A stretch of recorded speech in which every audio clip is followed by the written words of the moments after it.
শুক্রবার থেকেই সামাজিক মাধ্যমে একের পর এক বাকবিতণ্ডায় জড়িয়ে পড়েছেন অভিনেতা জিতু কামাল এবং অভিনেত্রী সায়নী ঘোষ তথা সাংসদ সায়নী ঘোষ। এবার স্ত্রী নবনীতাকে নিয়ে সায়নীকে লাইভে মোক্ষম জবাব দিলেন অভিনেতা জিতু কামাল। এই জায়গাটায় আরে ওই আমার আর্টিস্ট ছিল ভালো, মানে দুর্দান্ত। ও তো পলিটিক্স করতে চলে গেছে, আমার এখনো মানে নামই মনে পড়ছে না। সায়নীর এটা ব্র্যান্ড অ্যাম্বাসেডার ছিল। এখানে একটা দারুণ ছবি, ও সুন্দর, ওকে মানে মিষ্টি দেখতে তো, গোলমুখ। এবারে দেখলাম ব্র্যান্ড অ্যাম্বাসেডারে ওর মুখের জায়গায় বাঁশের ছবি দিয়ে দিয়েছে। কি হয় মানুষের! আমি একা একা কথা, আমি লোক ভাববে একা একা কথা বলছি। অনেকদিন বাদে একটা বন্ধুর সাথে দেখা হয়েছে।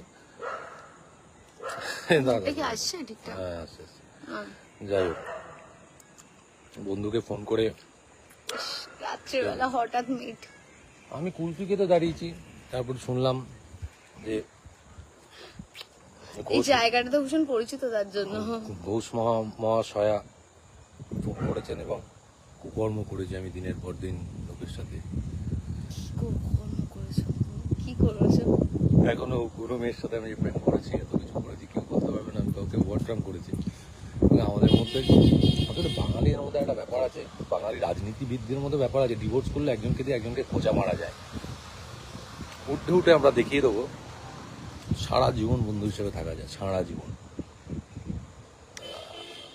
কেন বলছি এটা বলতে হবে, কেন্দুয়া শান্তি সংঘ পুজো দেখতে আসুন। কেন্দুয়া শান্তি সংঘ হ্যাঁ ফ্রিতে করে দিলাম প্রত্যেক কেন্দুয়া শান্তি সংঘ ফ্রিতে প্রচার করলাম, কারণ প্রত্যেক বছর এখানে তো সায়নীর মুখ থাকে, আসতেই ভয় লাগে, এতগুলো গার্ড। বাবা, তবে পুজো আপনাদের দারুণ হয়। ভুল কথা, এটা সবার পুজো, সবার মুখ থাকার কথা, কিন্তু ছিল তো আরেকজনের।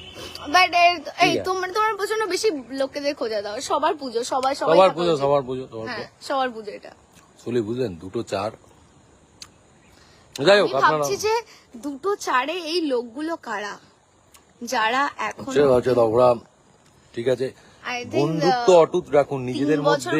This is the first live we have shared. মানে 3 বছরের থেকে বড় কথা হচ্ছে বন্ধুত্ব অটুট রাখুন। ঝামেলা ঝঞ্ঝাট থাকবে, বন্ধুত্ব অটুট রাখুন। বলেছিলাম আমি ওকে।